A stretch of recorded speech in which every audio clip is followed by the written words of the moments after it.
Welcome to S4 media.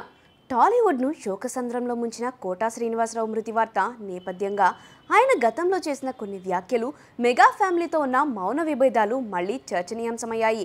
సినీ రంగంలో దశాబ్దాల నాటిన అనుభవం కలిగిన కోటా గారు తనదైన స్పష్టమైన అభిప్రాయాలతో పలుమార్లు వార్తల్లో నిలిచారు. ముఖ్యంగా చిరంజీవి, పవన్ కళ్యాణ్, నాగబాబు వంటి మెగా ఫ్యామిలీకి చెందిన వ్యక్తులపై చేసిన విమర్శాత్మక వ్యాఖ్యలు అప్పట్లో సంచలనం సృష్టించాయి. కానీ ఆ విమర్శలకు మెగా ఫ్యామిలీ ఎప్పటికీ బహిరంగ ప్రతిస్పందన ఇవ్వకపోవడం కోటా గారి వృద్ధికి, విలువలకు గౌరవ సూచికంగా మారింది. కోటా వ్యాఖ్యలు నిజాయితీకి ప్రతీకలు. కోటా గారి వ్యాఖ్యలు ఎన్నడూ వ్యక్తిగత స్థాయిలో కాకుండా ఒక సీనియర్ నటి హోదాలో పరిశ్రమపై ఉన్న బాధ్యతాభావంతో వచ్చినవే. చిరంజీవి గురించి ముందుగా కార్మికులకి తిండి పెట్టండి, ఆ తర్వాత ఆసుపత్రి గురించి ఆలోచించండి అన్న వ్యాఖ్యలు అప్పట్లో చర్చకు దారితీసిన ఆయన మూడ్ మాత్రం స్పష్టంగా పరిశ్రమ శ్రేయస్సుపై ఆధారపడిందే. ఇంకా పవన్ కళ్యాణ్ రెమ్యునరేషన్ వ్యాఖ్యలపై కోటా స్పందిస్తూ ఇప్పుడు సినిమా సర్కస్లా మారింది.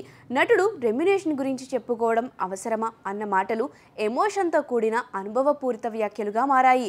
మెగా ఫ్యామిలీ గౌరవంతో మౌనం. అవి విమర్శలే అయినా మెగా ఫ్యామిలీ నుండి ఎలాంటి బహిరంగ విమర్శలు రావడం లేదు. అది వారి పెద్ద మనసుకి, కోటా గారి స్థాయికి ఇచ్చే గౌరవానికి నిదర్శనం. చిరంజీవి స్వయంగా కోటా గారి మృతి పట్ల ట్వీట్ చేస్తూ ఆయన విలక్షణ నటనను, పరిశ్రమను అందించిన సేవలను స్మరించడం ఈ మాటకు బలం చేకూర్చింది.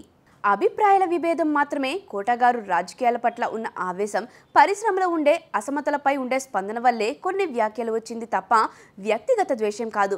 ఆయన అభిప్రాయాల తీవ్రతను, వయసుతో వచ్చిన తెగువను పరిశ్రమ గౌరవించిందే తప్ప వ్యతిరేకించలేదు. అందుకే ఎవరూ ప్రతిస్పందించలేదు. ఆయన విన్నపాలు పెద్దరికంగా పరిగణించబడ్డాయి.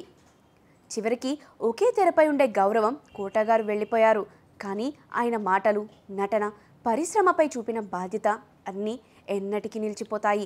ఆయన మెగా ఫ్యామిలీపై చేసిన వ్యాఖ్యలు తీరైన వారసత్వాన్ని వీరంతా కలిసే చాటారు. కోటా గారి మౌన రిప్లైకి మెగా ఫ్యామిలీ మౌన గౌరవం.